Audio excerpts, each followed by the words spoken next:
Welcome to Utopian. Video kali ini kita akan bahas Rusia-Ukraina tension, yang mana Rusia akhirnya benar-benar menyerang Ukraina. Presiden Putin mengumumkan operasi militer secara resmi pada Kamis 24 Februari 2022. Serangan Rusia kemudian dimulai dengan ledakan di sejumlah kota di Ukraina, termasuk di Kiev, Odessa, Kharkiv, dan Mariupol. Kira-kira, mengapa invasi terhadap Ukraina ini bisa terjadi? Jika dianalisa pasti ada akar yang tumbuh sebelum pohon berbuah. Dahulu, Ukraina cukup dekat dengan Rusia. Namun, pemimpin Ukraina saat ini lebih dekat dengan negara barat dan ingin menjadi bagian dari NATO. Jika melihat ke belakang saat Perang Dingin terjadi sebelum 1990, bangsa Ukraina dan Rusia bersatu dalam sebuah negara federasi bernama Uni Soviet, yaitu negara komunis yang kuat pada zamannya. Setelah Jerman kalah pada Perang Dunia Kedua, Uni Soviet memiliki pengaruh di belahan timur Eropa. Dengan itu, negara-negara di benua Eropa bagian timur juga menjadi negara-negara komunis. Dan pada 1991, Uni Soviet dan Pakta Warsawa berakhir. Di tahun yang sama pula, Ukraina memberikan suara untuk memerdekakan diri dari Uni Soviet dalam sebuah referendum. Presiden Rusia Boris Yeltsin menyetujui hal tersebut. Selanjutnya, Rusia, Ukraina, dan Belarusia membentuk Commonwealth of Independent States. Namun, perpecahan terjadi. Ukraina menganggap bahwa Commonwealth of Independent States adalah upaya Rusia untuk mengendalikan negara-negara di bawah kekaisaran Rusia dan Uni Soviet.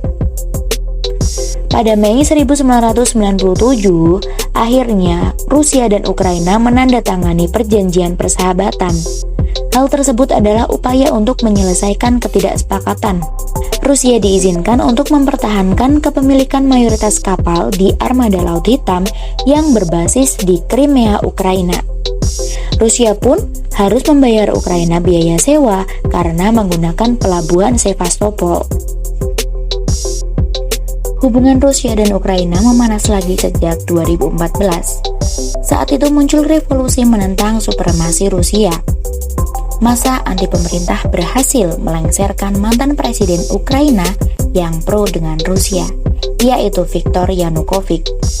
Kerusuhan bahkan sempat terjadi sebelum berdamai pada 2015 dengan kesepakatan Minsk. Revolusi juga membuka keinginan Ukraina bergabung dengan Uni Eropa dan juga NATO. Rusia juga mendukung separatis di Ukraina Timur, yakni Donetsk dan Luhansk, untuk menentang pemerintah Ukraina. Kemudian isu serangan bergulir sejak November 2021. Sebuah satelit menunjukkan penampakan pasukan Rusia di perbatasan Ukraina. Intelijen Barat menyebut Rusia akan menyerang Ukraina. Di sisi lain, Rusia juga melakukan latihan militer besar-besaran sejak awal Januari 2022. Semua angkatan laut dikerahkan. Latihan ini juga dilakukan di darat. Rusia bekerja sama dengan Belarusia, tetangga dekat sekaligus sekutunya tersebut. Rusia membantah akan menyerang kala itu. Namun, Putin mengajukan tuntutan keamanan yang terperinci kepada Barat.